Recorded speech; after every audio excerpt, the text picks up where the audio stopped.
하나님의 말씀 보시겠습니다. 예레미야 17장 1절에서 4절 말씀까지입니다. 1077 페이지. 교도하시겠습니다. 유다의 죄는 금강석 끝 철필로 기록되되 그들의 마음판과 그들의 제단 뿌리에 새겨졌거늘 그들의 제자가 높은 언덕 위 푸른 나무 곁에 있는 그 제자들과 아세라를 생각하리라. 들에 있는 나의 산아 네 온 영토의 죄로 말미암아 내가 네 재산과 네 모든 보물과 산당들로 노락을 당하게 하리니 내가 내게 준 네 기업에서 내 손을 뗄 것이며 또 내가 너로 하여금 너희 알지 못하는 땅에서 네 영수를 섬기게 하리니 이는 너희가 내 눈을 맹렬하여 영원히 단불을 일으켰음이라. 아멘. 유다의 죄는 이런 제목으로 하나님의 말씀을 전하겠습니다. 유다의 죄는 금강석 끝 철필로 기록되되라는 말이 완료형으로 기록된 것이 아니라 분사형으로 기록돼서 지금도 계속해서 죄가 기록되고 있다. 그렇게 말씀하시는 것입니다. 온전히 회개한 유다 백성이 아니라 끊임없이 종이 지적하고 외친 말씀에 대해서 회개하지 않고 하나님 앞에서 범죄를 하고 있는 사실에 주님은 지울 수 없는 것으로서 그렇게 강한 철필로 기록을 하고 있다. 어디에? 너희 마음판에 기록하고 있다. 왜 하필 마음판에 나옵니까? 그것은 언약적인 관계를 다시 연상케 하는 말씀이겠습니다. 시내산에서 하나님의 백성은 어떻게 살아야 될지 그 도리에 대해서, 그 윤리에 대해서 기본적인 계명을 하나님이 모세를 통해서 주셨다는 것입니다. 하나님이 돌 위에 적어서 주셨습니다. 돌 위에 적어서 주시면서 하신 말씀은 하나님의 백성들의 신비에 마음에 새겨라. 돌 위에 적어서 지워지지 않고 항상 보일 수 있듯이 너희 마음에 새겨라 하는 뜻에서 돌 위에 하나님이 친히 기록해 주셨다는 것입니다. 그래서 지금까지 회개하지 않고 짓는 모든 죄가 마음판에 기록되고 있다. 출애굽기에 또 신명기에 하나님의 말씀을 마음에 새기라. 마음에 새길지어다. 누누이 광야에서 하나님은 교육을 시키고 오셨다는 것입니다. 그리고 잠언의 말씀 보면 잠언 3장 3절에 인자와 진리를 네 입에서 멀어지게 하지 말며 그것을 네 목에 매며 마음판에 새길지어다. 그리고 잠언 7장 3절에도 네 마음에 새겨라. 여기 마음판이라고 나온 것은 언약적인 관계의 어조로 문장을 구성해서 잠언을 지었다는 것입니다. 그냥 지어서가 아니라 이 잠언의 말씀이 마음판이라는 것이 시내산에서 모세에게 주신 그 하나님의 백성의 언약, 그것을 기억해 하면서 그 언약을 연상케 하면서 문장을 지어서 그 어조로 기록한 말씀입니다.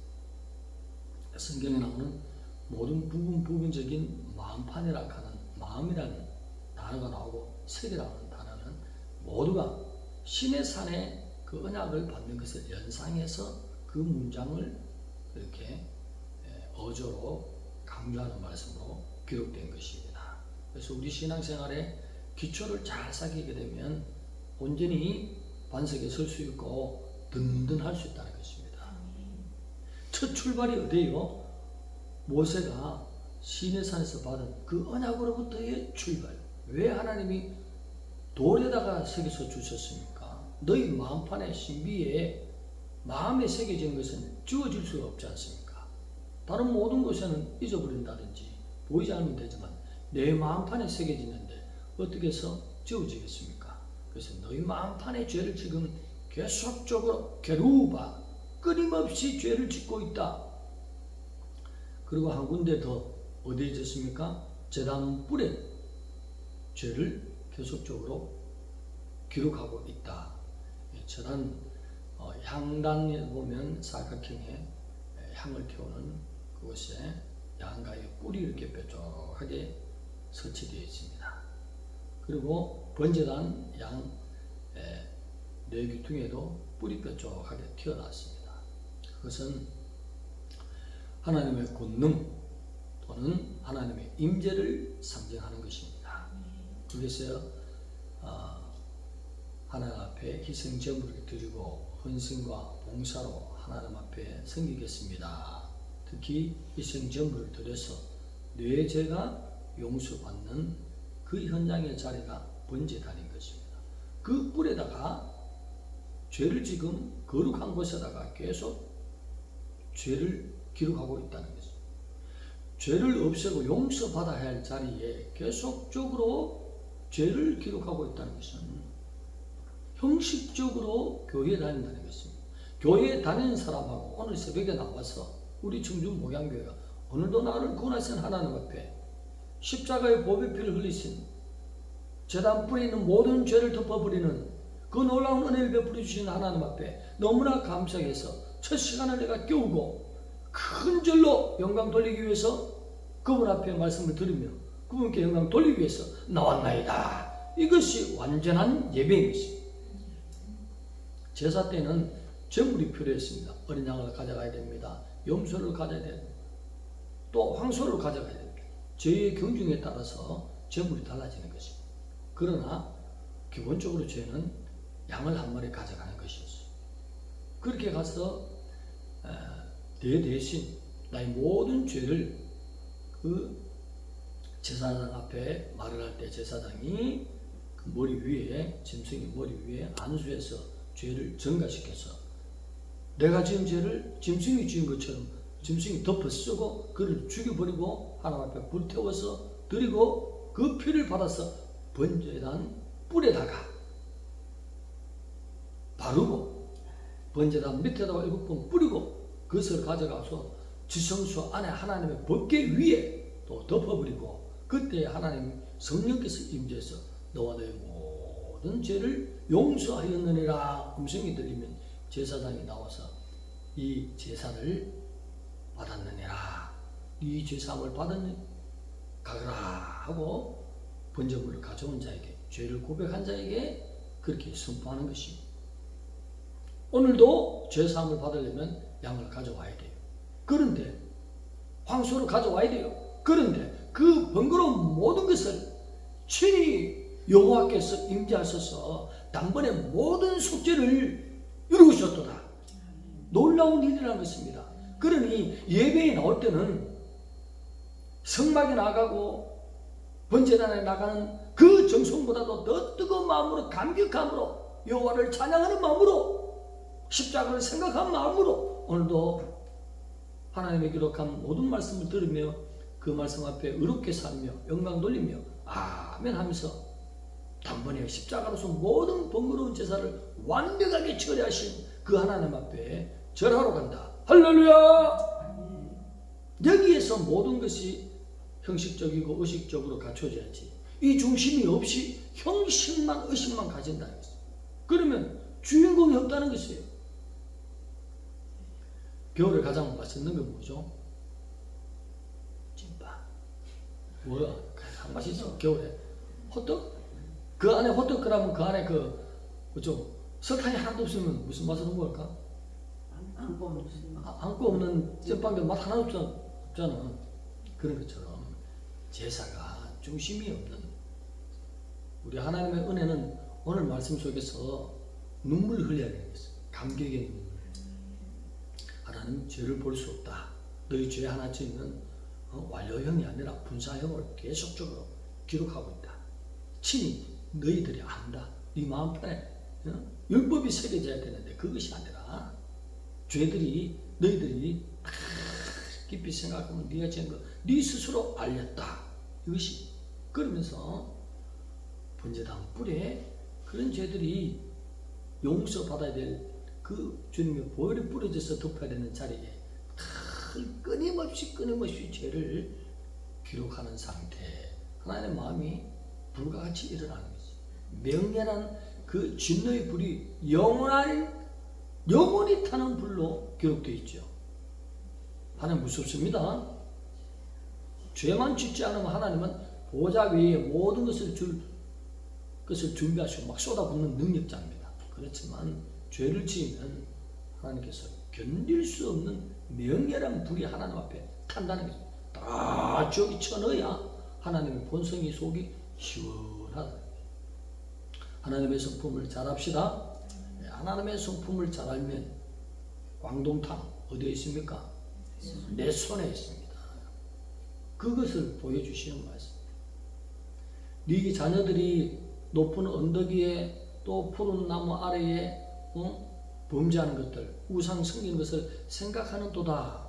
우리 성경은 이렇게 자칫 빨리 읽으면 애매하게 이게 무슨 말씀인지 조금 의문이 가지만 사실상 원문으로 볼 때는 이것이 하나님 앞에 나오는 제사의 행위 속에서도 범죄하는 생각을 하고 있고 또는 자녀들을 사랑하는 그 깊은 애정을 가지고 우상을 깊이 있는 마음으로 그렇게 애정으로 섬기고 있다는 것을 이렇게 표현하는 것입니다.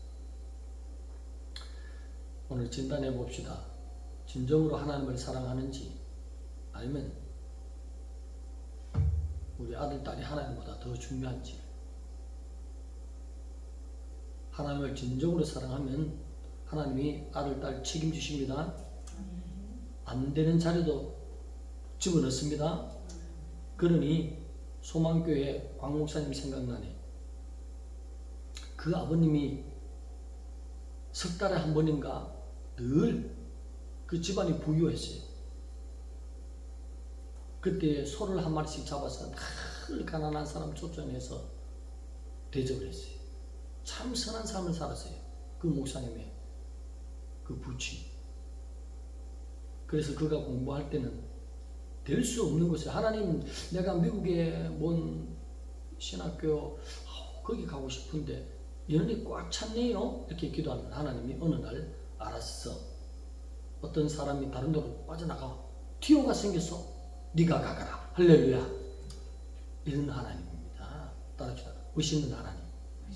내가 하나님을 어떻게 섬겼느냐, 율법을 어떻게 다루느냐에 따라서 하나님이 정확한 공의로 계산했다가 구할 때 여기 있다, 여기 있다, 여기 있다 주시는 멋있는 하나님.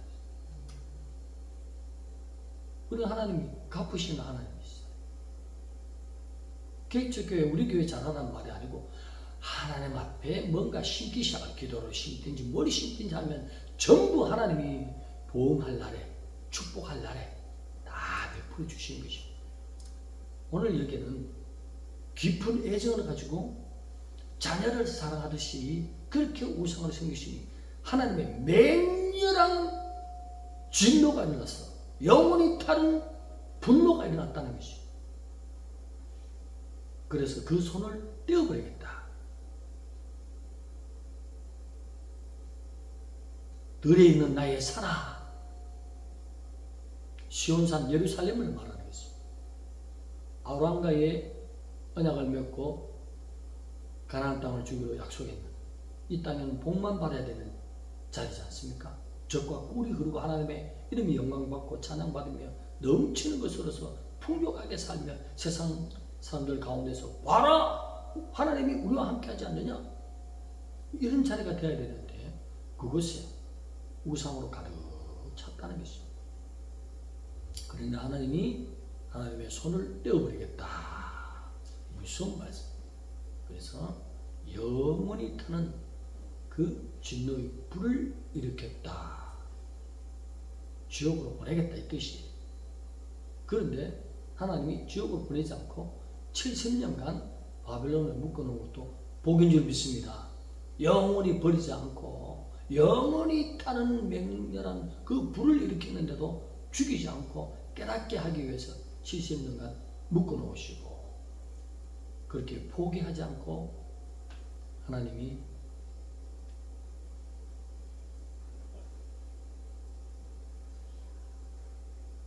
그 맹렬한 불을 스스로 끄시는 것입니다.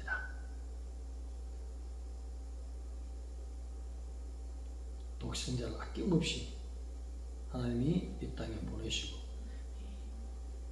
우리의 번거로운 모든 제사의 그 절차를 하나님이 단번에 독생자 예수 그리스도의 피로 덮어버렸습니다. 그 모든 죄짐을 죄악을 내가 담당하리라. 친히 독생자 예수 그리스도의 희생 영원한 속죄를 이루시는 하나님의 그 크신 사랑을 오늘 볼 수가 있습니다. 오늘 말씀 속에서도 하나님이 영원히 불타는 하나님의 진노가 올라왔지만 그것을 스스로 자기 몸을 지시고 휘장 가운데로 열어온 새롭고 산길을 친히 걸어가셔서 모든 죄악을 그 보배로운 피로 덮어버리시는 여호와 성육신하신 주 예수 그리스도 예배로 나올 때 어떻게 나온다고요? 너무나 감격하고 감사합니다. 그 9m 되는 성막의 문을 통과하기 전부터 얼마나 번거로운 제사의 모든 형식을 갖춰야 되는데 그 모든 것을 여호와의 희생으로 말미암아 독생자의 어린 양의 보배 피로 말미암아 다 폐지했으니 얼마나 예수님께 감사하며 얼마나 하나님 앞에 중심으로 살아드려야 되겠습니까? 그 예배의 중심은 완전한 제사를 이루신 예수 그리스도를 생각하며 더욱 정성으로 나와서 하나님 앞에 늘 마음이 딴 데가 아닌 것이 아니라 십자가 예수 그리스도를 바라보면서 기록된 말씀을 듣고 말씀을 듣는 순간에 마음으로 큰 절로 아멘 하고 엎드리면 하나님이 야 네가 드리는 예배가 연락받을 예배구나. 우리의 예배를 받으신 하나님 진실로 감사합니다. 예수 그리스도로 말미암아 영원히 타는 하나님의 무서운 진노의 불을 예수 그리스도의 보배 피로 주님 불을 끄게 하여 주시니 진실로 감사합니다. 예수 그리스도를 모시고 온전히 하나님의 사랑 가운데 유일신이신 주님 잘 섬겨서 하나님께서 마음껏 부어주시는 영적인 시온산 예루살렘에서 풍성함으로 누리면서 살 수 있는 저희들 삶대로 은혜 입혀 주옵소서. 예수님의 이름으로 감사하며 기도드리옵나이다.